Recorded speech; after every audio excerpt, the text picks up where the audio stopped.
السلام علیکم ورحمۃ اللہ وبرکاتہ۔ بسم اللہ الرحمن الرحیم۔ رب اشرح لی صدری ویسر لی امری واحلل عقدۃ من لسانی یفقہوا قولی رب زدنی علما اللہم فقہنا فی الدین آمین۔ جی پیارے بچوں، کیسے ہیں آپ سب؟ امید کرتی ہوں آپ سب بالکل خیریت سے ہوں گے۔ دعا ہے اللہ سبحانہ تعالیٰ آپ کو ہمیشہ اپنی حفظ و ایمان میں رکھے، دین کا بہترین کام لے اور آپ کے وقت میں بہت ساری برکت ڈال دے اور آپ سب سے راضی ہو جائے، آمین۔ جی بچوں، الحمدللہ آج ہم پارہ نمبر 27 کا آغاز کریں گے۔ آئیے سورۃ الذاریات کی آیت نمبر 56 اور 57 کا ترجمہ دیکھتے ہیں۔ ترجمہ یہ ہے، اللہ فرماتا ہے، میں نے جنوں اور انسانوں کو اس لیے پیدا کیا ہے تاکہ وہ میری عبادت کریں۔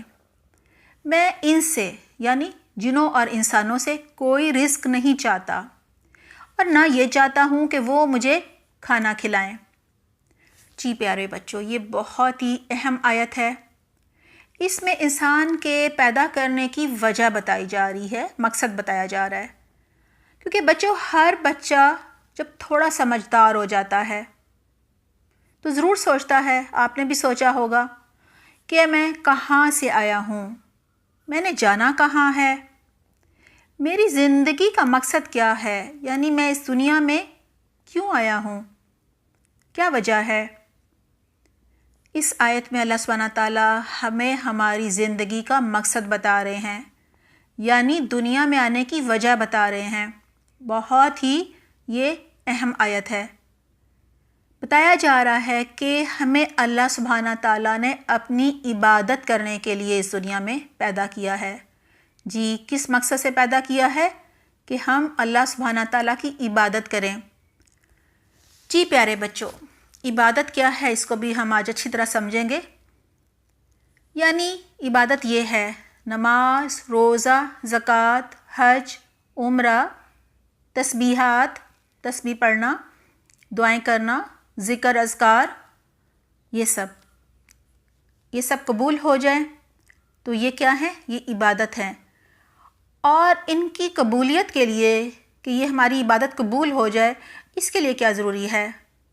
جی بالکل صحیح، عبادت ہماری قبول ہو جائے اس کے لیے ضروری ہے کہ عبادت اللہ سبحانہ تعالیٰ کے بتائے ہوئے طریقے کے مطابق ہو۔ یعنی صرف وہی عبادت قبول ہوتی ہے جو اللہ کی مرضی کے مطابق ہو، جو اللہ کے بتائے ہوئے طریقے کے مطابق ہو۔ اور پیارے بچوں، اس کا جواب تو بہت اچھا آپ کو آتا ہوگا کہ یہ کہاں سے پتہ چلے گا کہ اللہ کی مرضی کی عبادت کہاں سے ہمیں پتہ چلے گی؟ یعنی اللہ کی پسند کی عبادت ہمیں کہاں سے پتہ چلے گی؟ جی بالکل صحیح، وہ طریقہ ہمیں قرآن و حدیث سے پتہ چلے گا۔ حدیث کو سنت بھی کہتے ہیں، یعنی قرآن و سنت سے پتہ چلے گا۔ جی پیارے بچوں، اس آیت سے یہ بھی پتہ چلتا ہے کہ اللہ سبحانہ تعالیٰ نے ہمیں اپنی عبادت کے لیے پیدا کیا ہے، بتوں کی یا گائے کی یا کسی پیر کی یا کسی قبر والے کی عبادت کے لیے نہیں پیدا کیا۔ ان کے آگے سجدہ کرنے کے لیے اللہ سبحانہ تعالیٰ نے ہمیں نہیں پیدا کیا۔ یہی وجہ ہے کہ جو اللہ سبحانہ تعالیٰ کو چھوڑ کر دوسروں کی عبادت کرتے ہیں وہ شرک کرتے ہیں، کیونکہ وہ اپنے خداؤں کو اللہ سبحانہ تعالیٰ کا شریک ٹھہراتے ہیں، حصہ دار بناتے ہیں۔ اور بچوں، شرک کرنے والے کبھی بھی جنت میں نہیں جائیں گے۔ جو شرک کرتے ہیں نا، وہ جنت میں کبھی جا ہی نہیں سکتے۔ بچوں، ایک سوال ہو سکتا ہے، آپ میں سے کسی کے دماغ میں آ رہا ہوگا کہ ہم اللہ سبحانہ تعالیٰ کی عبادت کیوں کریں؟ جی بچوں، اس کا جواب سورۃ الفاتحہ میں بھی تھا، جو کہ آپ نماز کی ہر رکعت میں پڑھتے ہیں۔ الحمدللہ رب العالمین پڑھتے ہیں نا، یاد آ گیا؟ اور آج کی آیات میں بھی ہے۔ جی پہلے جواب آج کی آیات سے دیکھتے ہیں، پھر ہم سورۃ الفاتحہ میں سے بھی دیکھیں گے۔ جی بچوں، آج کی آیات میں ہے، اللہ سبحانہ تعالیٰ فرماتے ہیں، میں جنوں اور انسانوں سے کوئی رزق نہیں چاہتا کہ وہ مجھے کھلائیں۔ یہاں کہا جا رہا ہے تم دنیا میں مجھے چھوڑ کر جن جن کو خدا بناتے ہو، چاہے وہ زندہ پیر ہو یا قبر والا، تو ان خداؤں کو نظر و نیاز اور چندہ یعنی پیسے وغیرہ تو ضرور دیتے ہو نا۔ یعنی تمہارا بنایا ہوا خدا تمہارا محتاج ہے، تم سے چندہ اکٹھا کرتا ہے، تم سے نظر و نیاز دلواتا ہے، یعنی رزق کے لیے تمہارا محتاج ہے، لیکن میں تم سے کچھ نہیں مانگتا۔ تم مجھے نہیں کھلاتے بلکہ میں تم سب کو کھلاتا ہوں۔ جی بچوں، یہ کتنی بڑی دلیل ہے کہ ہم اللہ سبحانہ تعالیٰ کی عبادت کریں۔ پھر بچوں آئیے سورۃ الفاتحہ کی طرف۔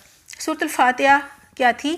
الحمدللہ رب العالمین الرحمن الرحیم مالک یوم الدین ایاک نعبد و ایاک نستعین۔ ترجمہ ہے، سب تعریف اللہ کے لیے ہے جو تمام جہانوں کا یعنی ساری مخلوق کا رب ہے، پالنے والا ہے، خالق ہے، پیدا کرنے والا ہے، بڑا مہربان اور نہایت رحم کرنے والا ہے، قیامت کے دن کا مالک ہے، یعنی اس دن حساب کتاب صرف اللہ لے گا، کسی اور کو حق نہیں ہے۔ ہم صرف تیری ہی عبادت کرتے ہیں اور صرف تجھ ہی سے مدد مانگتے ہیں۔ جی پیارے بچوں، یہ میں نے ترجمہ پڑھ دیا۔ امید ہے آپ کو بہت اچھی طرح اپنے سوال کا جواب سمجھ آ گیا ہوگا کہ ہم ایک اللہ کی عبادت کیوں کریں۔ جی کیونکہ اس نے ہمیں پیدا کیا ہے، ہمیں سب نعمتیں دی ہیں، وہ خالق ہے، ہمیں بنانے والا ہے، وہ رازق ہے، ہمیں رزق دیتا ہے، کھانا پینا دیتا ہے، وہ اس کائنات کا اور قیامت کے دن کا مالک ہے۔ یعنی قیامت کے دن ہمیں حساب بھی صرف اللہ سبحانہ تعالیٰ ہی کو دینا ہے، کیونکہ وہی جانتا ہے کہ ہم دنیا میں کیا کر کے آئے، کس نیت سے کیا کام کیا، کیا ارادہ تھا، کیا سوچ تھی، کیا قربانی تھی۔ پھر کیوں نہ ہم صرف اس ایک اللہ کی عبادت کریں۔ آئیے پیارے بچوں ایک بات اور اچھی طرح سمجھ لیتے ہیں، وہ یہ ہے کہ اللہ خالق ہے، مالک ہے اور رازق ہے۔ یعنی اللہ نے ہمیں پیدا کیا ہے، ہمیں بنایا ہے، وہ ہمارا مالک ہے اور ہمیں ہر طرح کا رزق یعنی کھانا پینا، علم وغیرہ دیتا ہے۔ بچوں علم بھی رزق ہوتا ہے، لہٰذا وہ خالق، مالک اور رازق ہونے کی وجہ سے اس قابل ہے کہ ہم صرف اس کی عبادت کریں۔ یہاں تک تو ہماری بات ہو گئی تھی نا؟ جی، اور جو عبادت کے لائق ہوتا ہے بچوں، صرف وہی اس قابل ہوتا ہے کہ ہم اس سے مدد مانگیں۔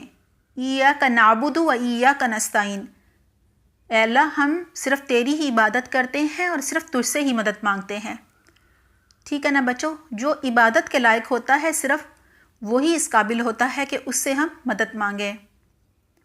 جی بچوں، ایک زندہ پیر یا قبر والا یا لکڑی یا پتھر کا جو بھی خدا بنایا ہوتا ہے، نہ تو وہ خالق ہوتا ہے، اس نے کسی کو پیدا نہیں کیا بلکہ اس کو کسی نے بنایا ہوتا ہے، نہ رازق ہوتا ہے، کسی کو کھانا پینا نہیں دیتا، اور نہ ہی مالک ہے، لہٰذا وہ اس قابل نہیں ہے کہ اس کی عبادت کی جائے یا اس سے مدد مانگی جائے۔ جی پیارے بچوں، اب سورۃ الرحمن کی پہلی 3 آیات کا ترجمہ دیکھتے ہیں۔ ترجمہ ہے، رحمان نے اس قرآن کی تعلیم دی ہے، اس نے انسان کو پیدا کیا ہے اور انسان کو بولنا سکھایا ہے۔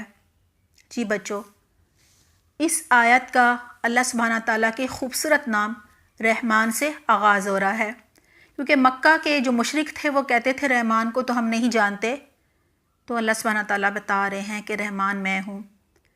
اس نام سے یہ بھی پتہ چلتا ہے کہ اللہ سبحانہ تعالیٰ کی ذات رحمت کی باعث ہے اور بہت مہربان ہے۔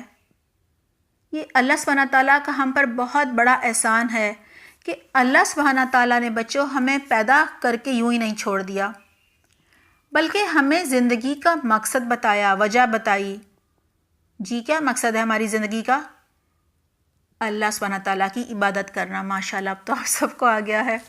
جی بچوں، اللہ کی عبادت میں صرف نماز، روزہ، زکوٰۃ، حج، عمرہ، نوافل، ذکر و اذکار یعنی تسبیح اور دعائیں کرنا ہی شامل نہیں ہے. جی بچوں، یہ اچھی طرح سمجھ لیجئے کہ عبادت کرنے میں یہ سب چیزیں شامل نہیں ہیں، بلکہ ان سب کے ساتھ ساتھ اللہ کی اطاعت کرنا. جی اطاعت یہ ہوتا ہے اللہ سبحانہ تعالیٰ کی بات ماننا بھی عبادت میں شامل ہے. امید ہے آپ کو سمجھ آ گیا ہوگا.